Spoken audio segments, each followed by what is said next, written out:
Magandang gabi po sa ating lahat. Buksan po natin ang ating mga Biblia at ating basahin ang unang sulat ni Pedro, chapter 2, verses 21 to 25. Ang pagtitiis ng hirap ay bahagi ng pagkatawag sa inyo ng Diyos. Sapagkat nang si Kristo ay magtiis para sa inyo, nag-iwan siya sa inyo ng isang halimbawa na dapat ninyong lubos na tularan. Hindi siya gumawa ng anumang kasalanan o nagsinungaling kailanman. Nang siya'y insultuhin, hindi siya gumanti sa insulto. Nang siya'y pahirapan, hindi siya nagbanta. Sa halip, ipinaubaya niya ang lahat sa Diyos na makatarungang kung humatol. Sa kanyang pagkamatay sa krus, pinasan niya ang ating mga kasalanan upang tayo'y mamatay na sa kasalanan at mabuhay na ayon sa kalooban ng Diyos. Sa pamamagitan ng kanyang mga sugat, kayo'y pinagaling sapagkat kayo ay tulad ng mga tupang naligaw, ngunit ngayon kayo'y nanumbalik na upang sumunod sa pastol at tagapangalaga ng inyong mga kaluluwa. Tayo po ay manalangin. Panginoon, maraming pong salamat sapagkat tunay na dakila ka, makapangyarihan at mapagmahal. Nandito kami, mga anak mo, Panginoon. Pangunahan niyo po kami at samahan. Lalong-lalo na po sa aming pananambahan sa iyo sa Espiritu at katotohanan. Diyos amang makapangyarihan sa lahat, patuloy ka pong mangusap sa puso at isipan ng bawat isa sa amin, lalong-lalo na po ng iyong mga aral at tuntunin na gusto mong ibahagi, ipahayag sa bawat isa sa amin na magiging gabay namin at aming susundin sa aming pamumuhay. At ilalapit din po namin, Panginoon, na patuloy mo po ring sagutin, Panginoon, ang aming mga panalangin sa iyo in your perfect time. Lalong-lalo na po sa mga kapatid naming may mga karamdaman. Marami pong salamat, Panginoon, sa pakikinig at pagtugon niyo po sa aming mga panalangin sa pangalan ni Jesus. Amen.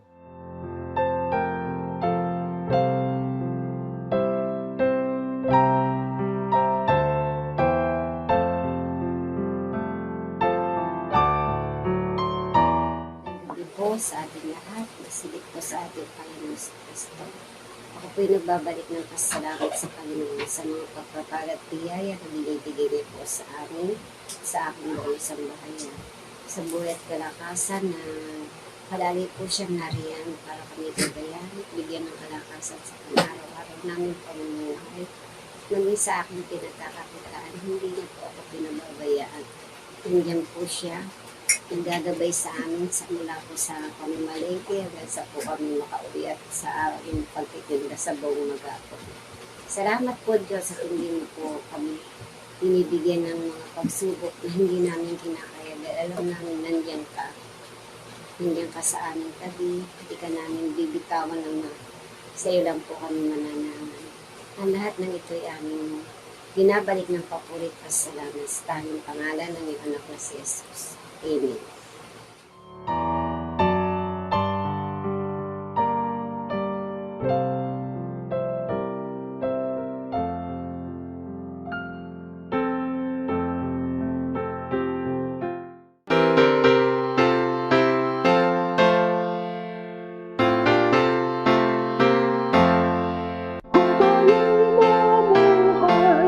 Ayon sa pagtibay, minsan ng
Isang magandang gabi po sa ating lahat. Ngayong ika-4 na Huwebes ng Nobyembre ay ipinagdidiwang sa buong Estados Unidos ang Thanksgiving Day. Ang celebration nila ay mula Huwebes, Biyernes, Sabado at Linggo. Sinasabi po na ang mga flights at saka mga tickets sa tren ay nasa pinakamataas na volume during this time. Kasi ang mga members of the family, they will make all efforts to be home for Thanksgiving Day. Tunay po na kahit tayong mga mananampalataya, marami tayong dapat ipagpasalamat. Normally, ano ba yung mga pinagpapasalamat natin? Of course, ang usual na pinagpapasalamat natin ay yung mga magagandang bagay na nangyayari sa buhay natin. Lalo na yung mga bagay na hindi natin deserve, pero dumadating sa buhay natin, no? Alam natin na bilang mananampalataya ay we are saved by grace na mula sa ating Panginoon. Isang bagay na libre at hindi natin nakukuha o nakakamtan dahil sa mga ginawa nating kabutihan. But it was given to us for free. At bilang mga mananampalataya who are the recipients of all of these blessings, ano naman kaya yung hinihiling sa atin ng ating Panginoon? Sa ating aralin ngayong gabi, ay kinuha ko yung basis ng aking message mula dun sa shinare ng ating chairman Lady Filio na mula sa Galatia chapter 6 verses 9 to 10 na ganito ang sinasabi. Kaya't huwag tayong magsawa sa paggawa ng mabuti dahil pagdating ng takdang panahon, tayo'y mag-aani kung hindi tayo magsasawa. Samantalahin natin ang lahat ng pagkakataon sa paggawa ng mabuti sa kapwa, lalong-lalo na sa mga kapatid natin sa pananampalataya. Meron po bang kota sa paggawa ng mabuti?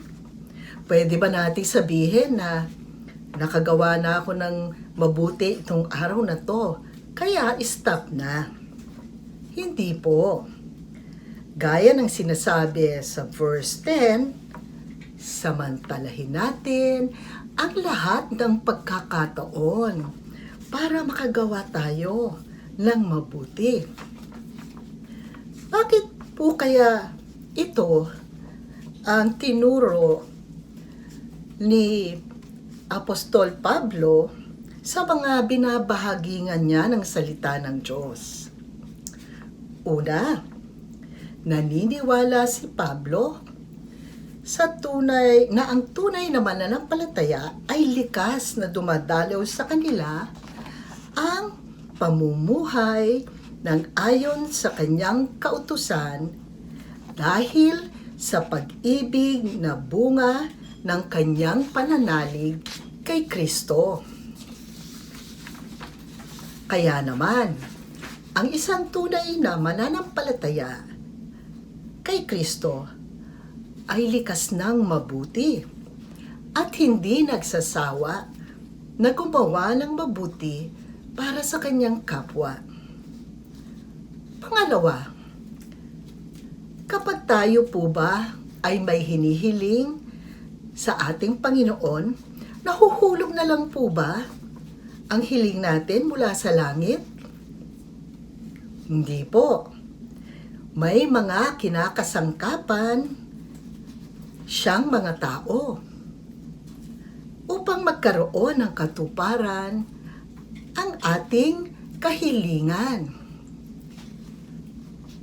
Paano na lang po kung tayo ay tumigil sa paggawa ng mabuti? Kawawa naman yung mga kapatid natin na tayo pala ang kakasangkapangin ng Panginoon upang i-bless sila. Kaya huwag po tayong magsawa sa paggawa ng mabuti. Pangatlo, kapag po ba tayo nakakatulong sa ating kapwa, ano po ang nangyayari? Ano po yung nararamdaman natin? Hindi po ba masaya tayo? Dahil naging kasangkapan tayo para maibsan ang pasanin ng ating kapwa.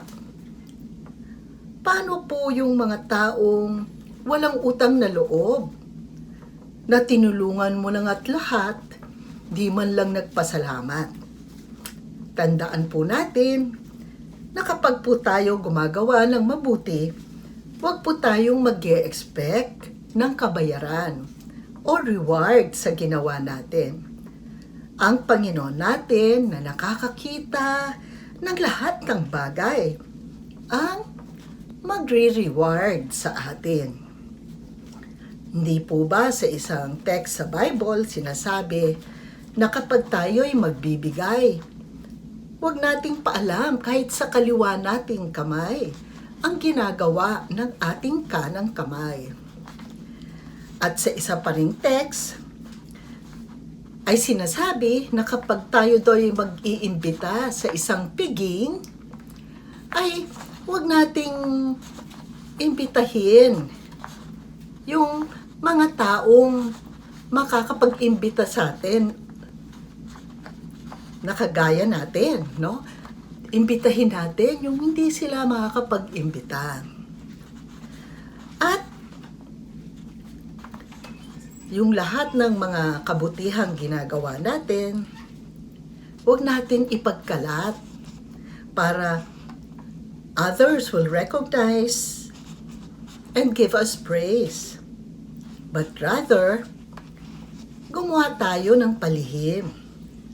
Mas mabuti dahil alam natin si Lord ang nakakakita nito. At pang-apat, ang kabutihang ginawa natin sa ating kapwa ay maaring makapagbago sa kanila for the better. Yung mga tinulungan natin. Meron dahong isang mahirap na mag-ina na pumunta sa isang supermarket upang bumili ng mga basic needs nila. Kasi yun lang naman ang ma-afford nila mula dun sa maliit na kinikita ng ama ng tahanan. At dahil birthday ng kanilang kaisang-isang anak, ay kumuha sila ng isang maliit na cake para makapag-celebrate sila. Kaya lang, pagdating nila sa counter, ay kulang na ang kanilang budget. At kailangang isole ang maliit na cake na kinuha nila. Nakita nung lalaki sa likod nila sa checkout counter kung ganong kalungkot ang mukha ng bata nang narinig niya na kailan pala isole yung cake na binibili nila. Kaya't madali niyang sinabi dun sa cashier, huwag niyo na pong i-minus ang maliit na cake. Ako na po ang magbabayad doon. At kitang-kita nitong lalaking to ang tuwa sa muka ng batang ito. Subalit, punong-puno naman ng kahihiyan ang kanyang ina. at sinabi sa lalaki, "Sir, hindi nyo alam kung ganong kasiyahan ang ibinigay mo sa aking anak kasi ngayon makaka-celebrate na siya ng kanyang ika-7 birthday. At gayon din, kaming mag-asawa ay nagpapasalamat sa iyo sa iyong ginawa. Pwede niyo ho bang bigay sa amin ang iyong contact number para pag nakaipon na po kami, ay maaari ko na po kayong bayaran." Alam niyo po ba kung anong sagot ng lalaking tumulong? Hindi na po. Sapat na po na nakapagpaligaya ako sa anak niyo, pati na sa inyo. Heto po, tanggapin niyo po ito. At may binigay na maliit na papel ang lalaking ito, kung saan ay nakasulat, "Pay it forward." Ano po ba ang ibig sabihin ng mga katagang ito? Huwag niyo po sa akin ibalik ang kabutihang ginawa ko sa inyo.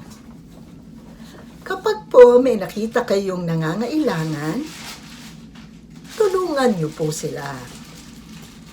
Alam niyo po, ang experience na ito ay tumatak sa puso at isip ng pitong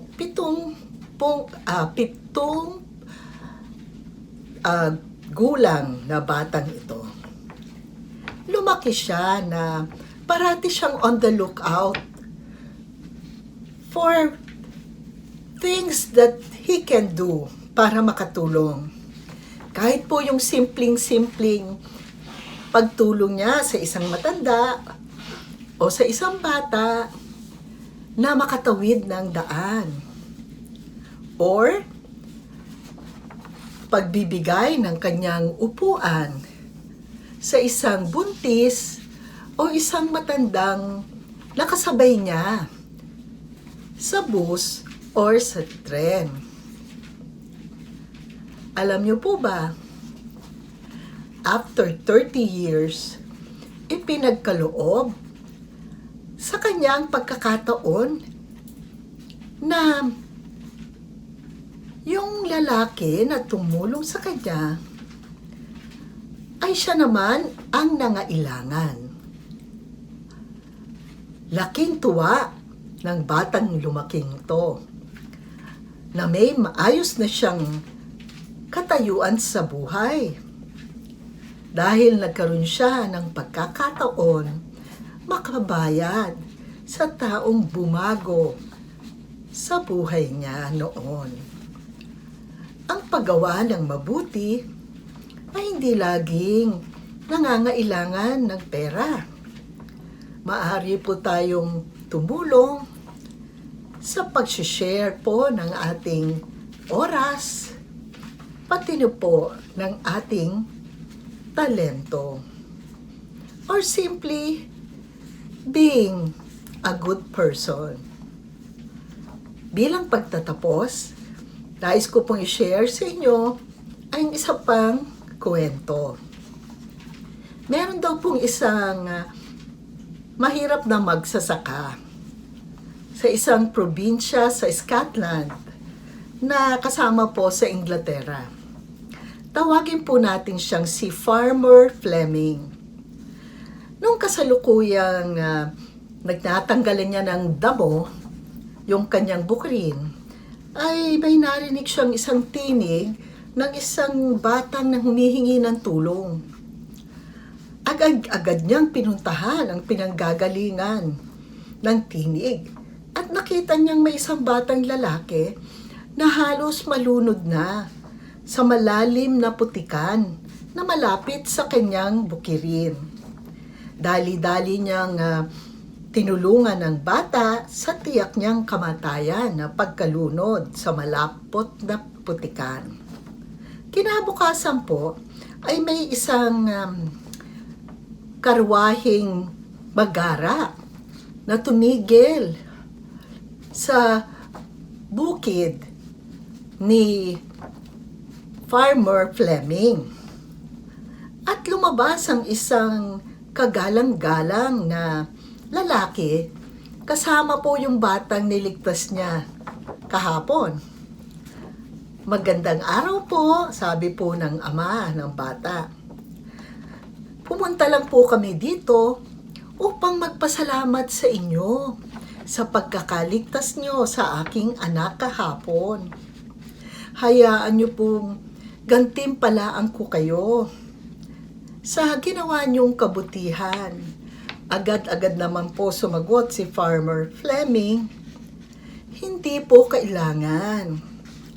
Natutuwa po ako at nakagawa po ako ng mabuti at nailigtas ko po ang inyong anak. Huwag niyo na po akong bigyan ng pabuya. At habang nagsasalita si Farmer Fleming, ay dumating ang kanyang anak na halos kasing edad ng batang niligtas niya.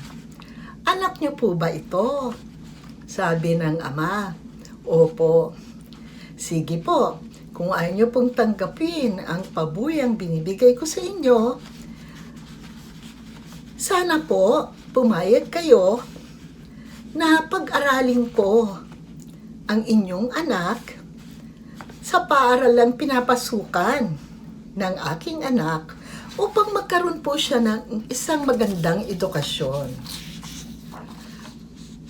Pumayag naman si Farmer Fleming. Ang kanyang anak na si Alexander ay nakapagtapos sa pinakamagandang universidad sa Inglaterra at naging isang matagumpay siyang doktor. Familiar po ba sa atin ang pangalang Alexander Fleming? Siya po ang nakaimbento ng penicillin noong 1928. At nung panahong iyon ay napakahalagang invention ang nagawa niya. Kasi ito ang ginagamit para i-treat yung mga masiselang na mga infeksyon sa katawan ng tao. Alam niyo po ba na after a few years,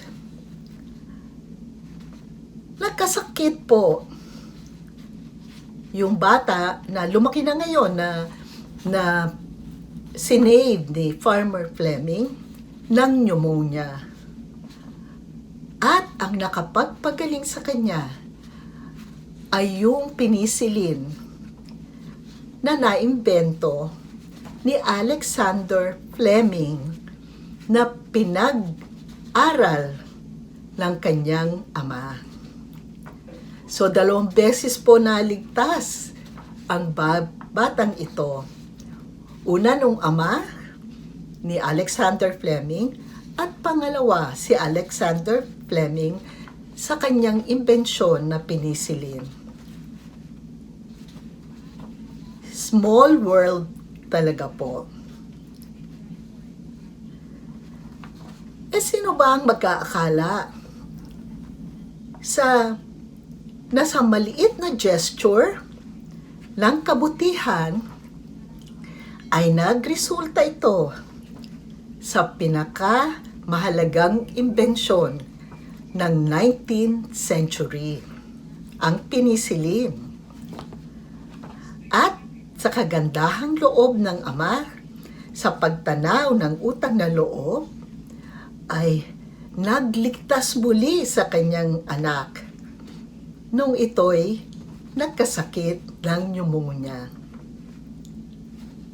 Alam niyo po kung sino po itong batang 2 beses na-save ng mag-amang Fleming? Walang iba kundi si Sir Winston Churchill, isa si pinakamagiting na Prime Minister ng Inglaterra noong panahon ng Pangalawang Digmaan. Kaya mga kapatid, Huwag tayong magsawa na gumawa ng mabuti. Hindi natin alam kung saan ang kabutihan natin ay gagamitin ng Panginoon. Isang mapagpalang gabi po sa ating lahat.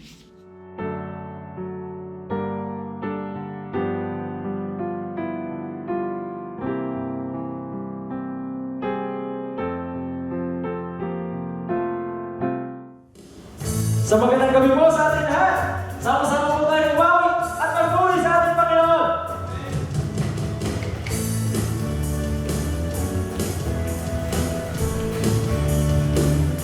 Tayo po lahat. I'm trading my sorrows. I'm trading my shame. I'm laying them down for the joy of the Lord. I'm trading my sickness. I'm trading my pain. I'm laying them down for the joy of the Lord. We say yes, Lord, yes, Lord, yes, yes, Lord. Yes, Lord, yes, Lord, yes, yes, Lord. Yes, Lord, yes, Lord, yes, yes, Lord, amen. I'm pressed but not crushed, persecuted, not abandoned, struck down but not destroyed. I'm blessed beyond His curse, but His promise will endure. His joy is gonna be my strength.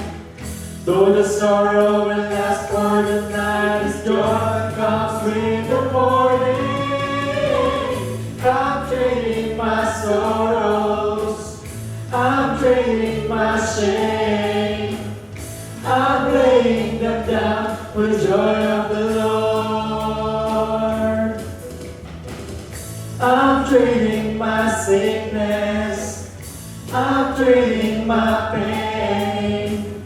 I'm laying them down for the joy of the Lord. We say yes, Lord. We say yes, Lord, yes, Lord, yes, yes, Lord. Yes, Lord, yes, Lord, yes, yes, Lord. Yes, Lord, yes, Lord, yes, yes, Lord, amen. We say yes, Lord, yes, Lord, yes, yes, Lord. Yes, Lord, yes, Lord, yes, yes, Lord. Yes, Lord, yes, Lord, yes, yes, Lord, amen. Ooh, la la la la la la la la la. La la la la la la la la la.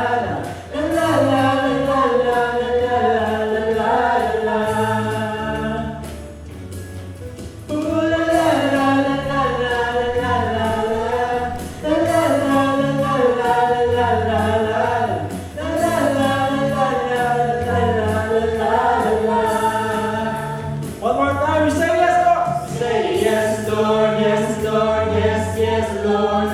Yes, Lord, yes, Lord, yes, yes, Lord. Yes, Lord, yes, Lord, yes, yes, Lord, amen. We say yes, yes, Lord, amen. We say yes, yes, Lord, amen. We say yes, yes, Lord, amen.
Sabay-sabay po nating basahin mula sa mga awit 141, 1 hanggang 2. Sa iyo, O Yahweh, ako'y dumadalangin.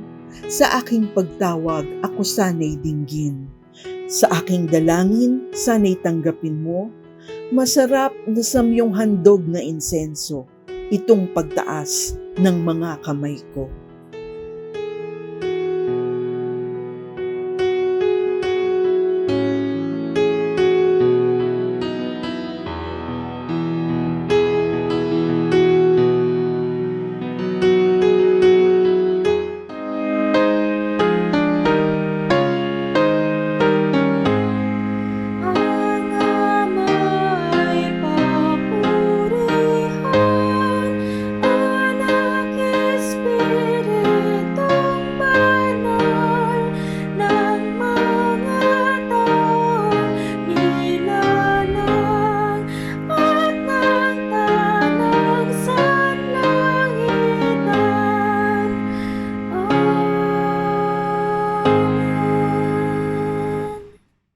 Tayo po ay manalangin. Aming Diyos, amang makapangyarihan sa lahat, Panginoon, maraming salamat sa gawing ito. Maraming salamat na kami ay nakasamba po sa iyo. Nagbigay kami ng panahon para sambahin ka sa Espiritu at sa katotohanan.